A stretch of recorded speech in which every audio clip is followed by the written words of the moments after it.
When it comes to wheelchairs and just seating in general, this right here can be just a little bit gross, so you gotta bear with me here. But overall, when it comes to this foam, there is one big problem when it comes to wheelchairs.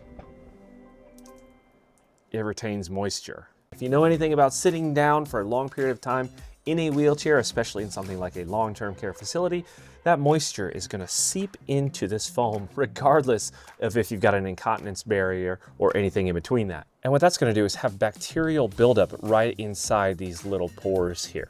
It's great for positioning, it's great for comfort, but you're always gonna have the problem of bacteria buildup in here, especially if your user is at frequent incontinence risk. This is more of a standard version, however, but again, you get to the point where there's an incontinence issue with those patients that sit on it for long periods of time and maybe just are a high incontinence risk and patients can't be changed every few minutes. And that is where this comes in. Not only is it breathable for a little bit more air, and even if we have an incontinence cover on this, nothing's gonna get into this, at least for a while. But what's cool about this is even if a patient gets very, very saturated, let me show you what happens to this and liquid. Well, it doesn't get absorbed in there at all.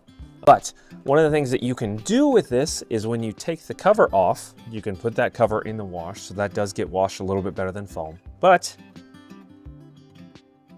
you can dump it out, and even though that's kind of maybe gross for some people, all you got to do is take a hose, a sprayer, you spray all that out, and that bacteria isn't going to get caught in this like it would foam. But all in all, this is one of my favorite cushions to utilize, and it is really the first of its kind. To my knowledge, there are no other 3D printed cushions, especially when it comes to wheelchairs, out there.